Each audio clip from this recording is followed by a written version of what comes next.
Servus ihr Lieben, wir sind heute im Hardrock Café und machen da ein Interview mit dem Wolf Hoffmann. Das ist der Gitarrist von Accept, eine Band, die ihr einfach dann mal, aber ihr kennt sie ganz bestimmt alle. Und dann werden wir jetzt ein bisschen reden über einmal das neue Album. Wir haben ein neues Album, das heißt Rise of Chaos. Und sie sind Headliner in Wacken dieses Jahr. Und da wird er uns auch ein bisschen erzählen, was uns so erwartet, was die Fans erwartet. Und schauen wir mal, wie der so drauf ist, oder? Kommt ihr mit? Ihr seid im Grunde jetzt unterwegs mit einem neuen Album. Genau.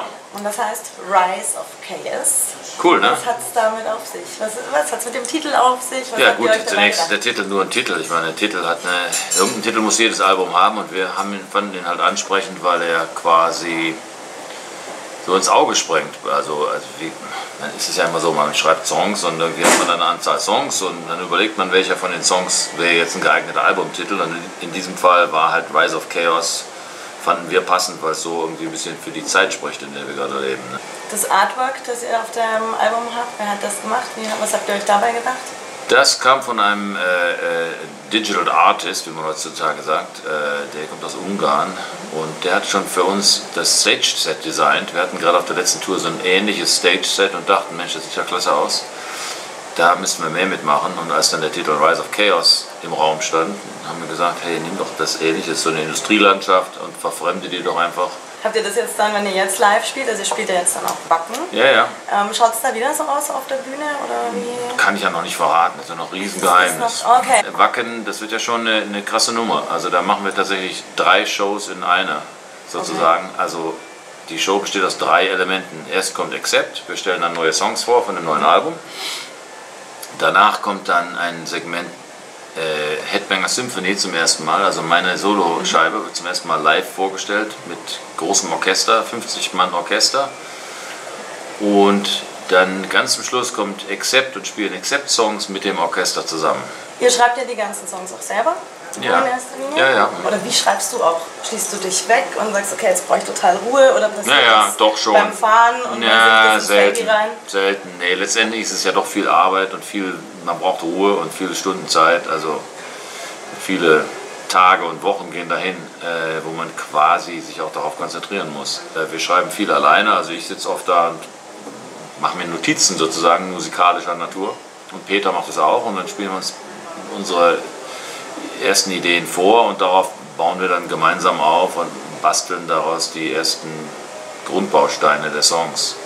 Wie viele Songs, wenn du jetzt an einem neuen Album arbeitest, wie viele Songs schreibst du insgesamt und wie viele nimmst du dann, fallen da viele weg? Ist das viel, was viele. Da passiert, wo du wieder in die Mülltonne haust und sagst, oh nö? Ich vergleiche das immer gerne mit Fotografie, wo man ja auch als Fotograf jetzt nicht hergehen kann und so, okay, ich gehe jetzt mal durch die Stadt und mach mal ein Foto.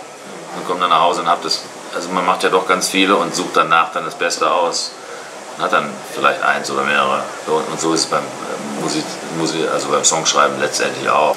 Jetzt seid ihr ja schon ganz schön lange unterwegs. Gibt es mal so Momente, wo du auch sagst, okay, jetzt muss ich mich wirklich motivieren, rauszugehen und wieder live zu spielen, oder hast du das eigentlich nicht? Das ist auch mal so, dass du dir selber in den Hintern treten Durchhänger. Ja, und einfach sagst, boah, jetzt brauche ich echt mal ein bisschen Motivation, weil irgendwie jetzt spielen wir vielleicht auch einen Song schon zum 100. Mal und so.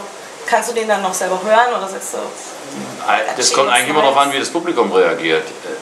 Sagen wir mal so, wenn das Publikum gut drauf ist, ist es eigentlich völlig irrelevant, ob ich den Song zum 1000. Mal oder zum ersten Mal spiele. Das ist ja leider so, man spielt ja letztendlich dann wirklich doch fürs Publikum. Und wenn die richtig mittoben, dann ist das ein unvergesslicher Auftritt. Und da ist es eigentlich egal, wie oft man den Song schon gespielt hat.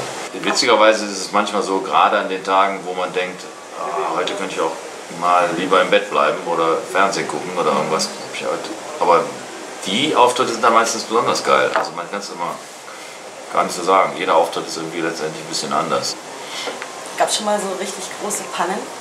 Klar, ohne Ende. Gibt es so eine Anekdote, die du erzählen Ich kann mich erinnern, ja gut, ich meine, es ist keine große Tragik, sowas passiert. Ich kann mich erinnern, dass ausgerechnet im Münchner Olympiastadion meine Gitarrenanlage mal ausgefallen ist und ich will den Song anfangen und tot, nichts geht. So, und dann war wirklich 3 Minuten lang Stille auf der Bühne und wir haben versucht, das zu reparieren. Und diese 3 Minuten, die erscheinen einem dann wie 3 Stunden natürlich, weil irgendwie, klar, also waren dann irgendwie, ich weiß nicht wie viel da, 10.000 Leute da unten. und wollen, dass es weitergeht, da machst du nichts. Da musst du mit leben. Wie erdest du dich? Erdet, ich würde mal sagen, ich bin eigentlich relativ geerdet. Die meiste Zeit. Aber was stimmt, wenn man jetzt jeden Tag auf Tour ist und ich jetzt zum Beispiel bin ich gerade jeden Tag in einer anderen Stadt gewesen und das ist schon ganz schön kompensiert alles, ja. Jetzt wirklich gewesen in Madrid, Milan, London, Paris, überall, ja, jeden Tag. Und dann kommst du nach Hause und dann geht erstmal so, so, dann macht man erstmal einen Tag lang gar nichts, aber im Grunde genommen ist bei uns immer relativ, ja, Gas angesagt. Was verbindest du mit München? Außer jetzt der Anekdote im Olympiastadion? Ach Gott, in München kenne ich ja schon seit ewigen Zeiten. Ich habe sogar mal einen Schulausflug hierhin gemacht, das schon im Gymnasium war. Ja, ja. Da haben wir sogar mal gesehen, weiß ich, will ich nicht vergessen, Muhammad Ali lief da durch die, der hat hier irgendwo, weiß nicht, was er hier gemacht. Ja, ja, der ist mir tatsächlich, gehen wir die Straße lang, da ist Muhammad Ali, glaubst du es kaum. Ging gerade in seinen Bus rein. Aber das war es dann schon. Schon mal auf dem Oktoberfest gewesen? Klar, war auch zumal, auch jetzt vor ein paar Jahren, das ist noch gar nicht so lange her, da war ich zum ersten oder vielleicht zum zweiten Mal da und war eigentlich überrascht, wie toll das eigentlich ist. Ja. Also tatsächlich, was du nur noch mal hingehen würdest. Ja, das war echt nicht schlecht. Nicht so abgeschreckt. Nee, fand ich eigentlich ganz gut. So Menschenmassen oder so Massenveranstaltungen sind sonst eher nicht mein Ding, aber ich fand es jetzt eigentlich ganz cool. Das ist lustig, dass man Massenveranstaltungen nicht da ja, so in der Masse ich selber. So, klar, auf der Bühne ist super. Die Massen sind unten, das ist super. Aber ich selber in der Masse ist nicht so mein Ding. Kannst du was auf Bayerisch? Nee. Gar nichts? Null. Wollen wir was versuchen? Ja, komm. Also das ganz, was jeder können muss, ist Ons, Zwork, Suffer. Ons, Zwork, Suffer. Sehr gut. Sehr gut. Fertig. Das kann ich auch. Siehst du? Es läuft. Damit würde ich sagen, das ist ein gutes Ende für die ganze Sache. Also. Hat mich sehr gefreut. Vielen Dank, dass du die Zeit genommen hast. Na gerne. Und viel Erfolg. Ja, danke schön. Backmas, kenne ich auch noch. Siehst du?